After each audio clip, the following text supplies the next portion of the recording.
Hello students, let's discuss yung pagkuha ng determinants of a matrix using the cofactor expansion.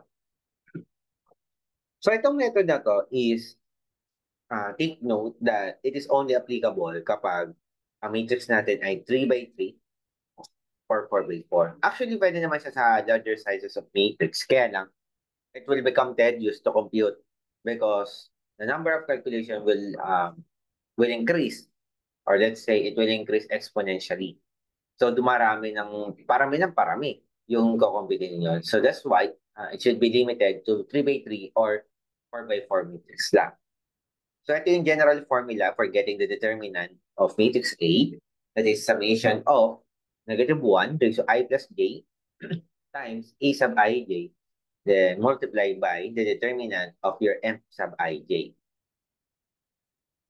So, ang ibig sabihin ng ating A sub ij dyan is the element of the chosen row of the matrix A. First step in using the cofactor expansion in getting the determinant of a matrix is we need to choose any row. Nasa sa atin kung yung gusto ng row natin, row 1, 2, 3, or 4, sa view. Basta isang row lang ang pipiliin natin. Then, all the elements of your chosen row, yun yung ating A sub ij. Then, yung determinant naman ng M sub ij, it is the determinant of your square matrix obtained by removing the row I and then yung column J natin. Halimbawa, given yung ating A sub ij, itong position na to, tatanggalin natin yung same position, yung buong row ng same position ng A sub ij and then yung buong column ng same position ng ating A sub ij. So, matitira ay tinatawag nating submatrix. Other term, they are using minor matrix.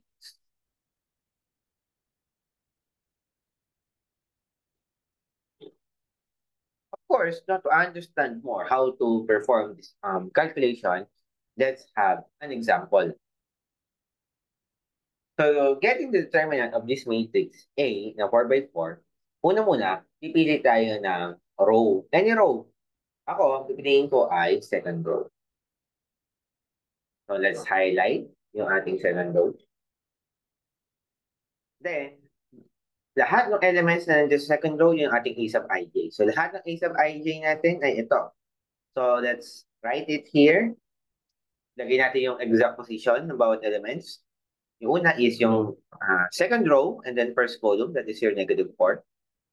Next, yung second row and then second column ay yung 2. Second row, third column is +1. And lastly, second row and then fourth column is 0. So, ito yung ating mga A sub ij. Then,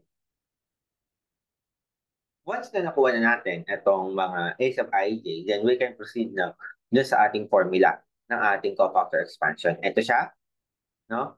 Ito lang titingnan natin. Then, isa-sum up natin kasi yung ating magiging equation. So, we'll start with -1 raised to I plus j. So, una muna, pipili tayo dito kung anong unahin natin. So, of course, unahin natin yung unang elements, yung A sub 2, 1. So, yung I tsaka j dyan is 2 tsaka 1. So, therefore, yung determinant of A is simply equivalent to, we'll start with -1 raised to I plus j. That's 2 plus 1. Then times yung mismo A sub ij natin na -4. Then, i-multiply natin siya doon sa determinant ng submatrix natin. But to generate yung ating submatrix, ang gagawin natin ay ito. I-delete natin yung same position, second row, tsaka yung first column. Buo yan, no? Yan, and this one. So, yung natitirang elements, yun yung ating magiging submatrix. That is 7, 1, 3, -6, -10, 9, -1, 6, and then 3. Ito yung ating submatrix. Next, tapos na tayo dun sa first element, pupunta naman tayo dun sa second element. So, second element, yung I dyan is 2, and then yung Ji equivalent din sa 2. So, therefore, magpa-plus tayo dito, plus -1 is 2 plus 2, times yung A sub ij, that is 2, and then yung ating submatrix. The second element, ang i-delete naman natin, second row, then second column. So yung matitira, yun yung ating submatrix. -5, +1, and then 3, 3, -10, 9, 3, 6, and then 3. Okay? Next, punta naman tayo dun sa third element. Yung I natin ay 2, and then ji, 3. So plus, -1 is 2 plus 3 times yung ating E sub ij na 1. Ating magiging submatrix by deleting second row and then third column. Ayan na. Second row and then third column. So, yung ating magiging submatrix ay -5, 7, 3, 3, -6, 9, 3, -1, and then +3. Okay? And last, dito na tayo sa fourth element with I value of 2 and then J of 4. So, plus -1 raised to 2 plus 4 multiplied by ating A sub ij na 0. And then, i-delete natin yung second row and then fourth column. So we have a submatrix of -5, 7, 1, 3, -6, -10, 3, -1, and then +6. Okay, so we already have this equation. Then next thing is we simplify them. Una muna, get the determinant of all those 3x3 matrices. So to get these determinants, shortcutin na natin, gagamitan natin ng calculator. So yung determinant ng mga matrices ay ito. Sa una ay -717. Pangalawa ay 582. Pangatlo ay 216.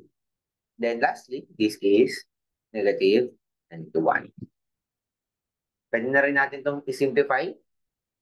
Ito siguro, simplify na natin. So we have, ito ay -1 times -4, so +4. Next, ito ay +1 and then 2, so +2. Then this one, -1 tsaka 1, so -1. Then lastly, meron tayo ditong 0. Okay?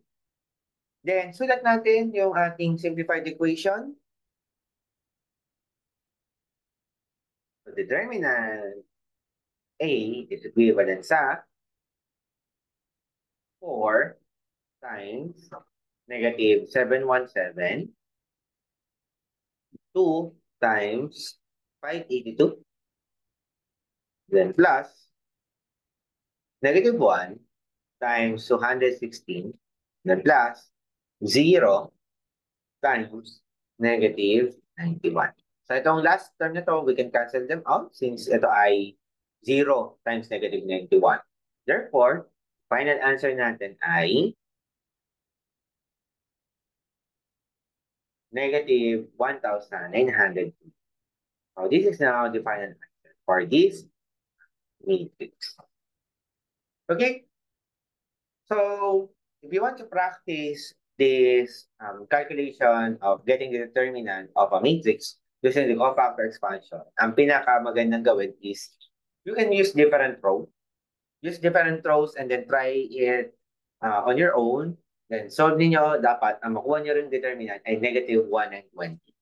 Same lang dapat. Pag magkaiba, so there's something wrong with your calculation. So make sure that follow all of the instructions or the procedure in getting the determinants of the matrix using this method. So isa pa, suggestion, if you see that some rows contains 0 element, so dun kayo magandang mag-consider ng row. Bakit? It will eliminate some of the terms kasi 0 multiplied by any number, it becomes 0. So mas mapapabilis yung ating computation.